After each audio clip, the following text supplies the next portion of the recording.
So we've been out on grass for about a week so far this year. We're grazing this particular piece on Spink Road like an L shape. We started in across the bottom, now we're going vertically up the hill just so that the grazer can get a good workout every day climbing hills. But you know, we talk about the animals being able to balance their own nutrition, and you know, we let these cattle into this piece here today. I just made my move, and you can see that, you know, they're actively engaged in what I like to call first bite.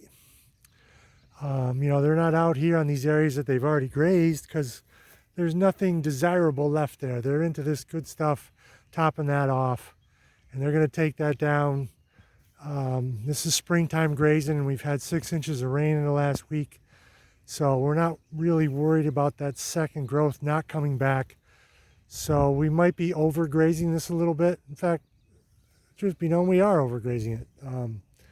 Just because some of our other fields don't seem to be pushing grass up quite as quick. But I just wanted you to see on today's little sodcast that, you know, this is what I see. And these guys are out here, and, you know, we talk about rotational grazing and amp grazing, some people call it, and the cattle can balance their own diet, giving them the chance. I mean, you look at some of them calves, and they're looking real good for stocker cattle. So if you got any questions, you give me a call and we'll talk it over, or maybe we'll see you here on the farm someday. Okay.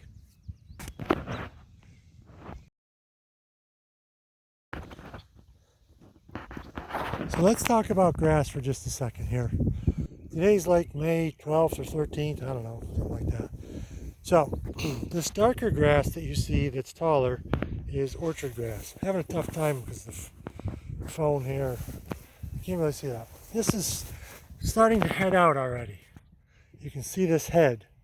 So just like, you know, zucchini, this is kind of mature, a little woody, kind of stemmy. They'll come through and clip this off, but down here at the bottom, you know, that stem starts to get kind of woody. So, you know, orchard grass comes up quick in the spring, but as soon as it heads out, it loses palatability very quick, and it keeps growing. It'll get to be about 3 feet high, and then they'll never touch it, and then you'll see those brown clumps.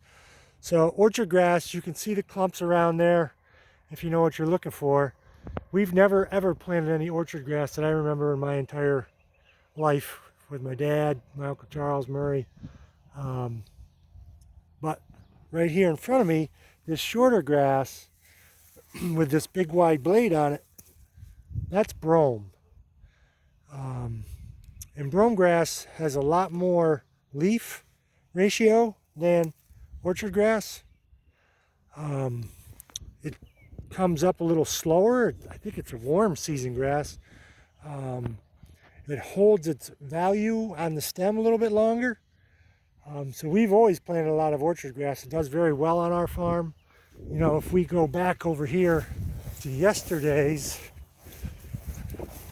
you can see, I think we'll see, that there's probably some orchard grass over here that is untouched. You know, this, no interest here. It's already a little too stemmy. You know, they've bitten off a few of these heads that probably weren't fully matured, but if we take a few steps, you know, this brome grass right here, you can see that's very uniform in height. I'm trying to get down here where they've buzzed that right off. They've left some leaf to collect sun. You know, our rotational grazing allows us to take first bite. We leave some stem, we leave some leaf so photosynthesis can continue.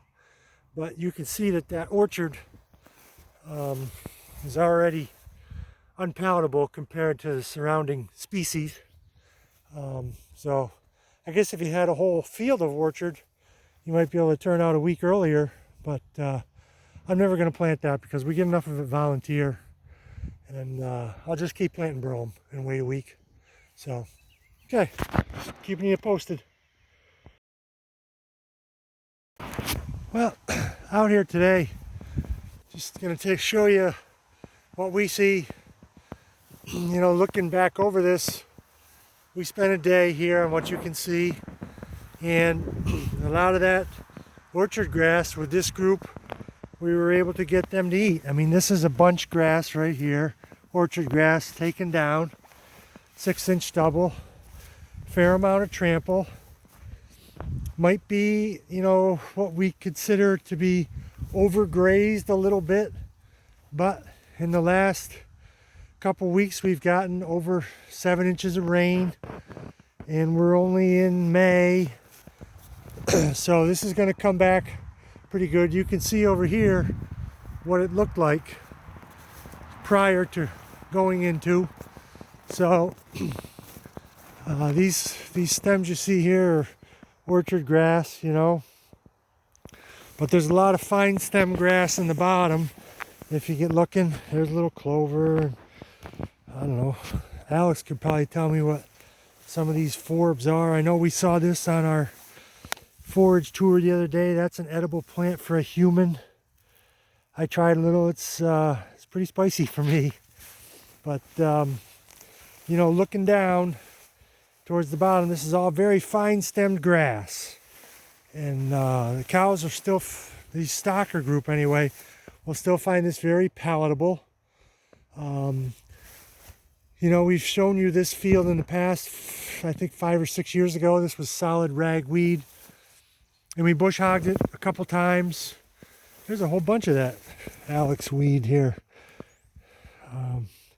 He told me what it was, but I got a short memory. But you can eat this as a human. It's a, you know, you can make a salad with it, I guess, but cows will eat it.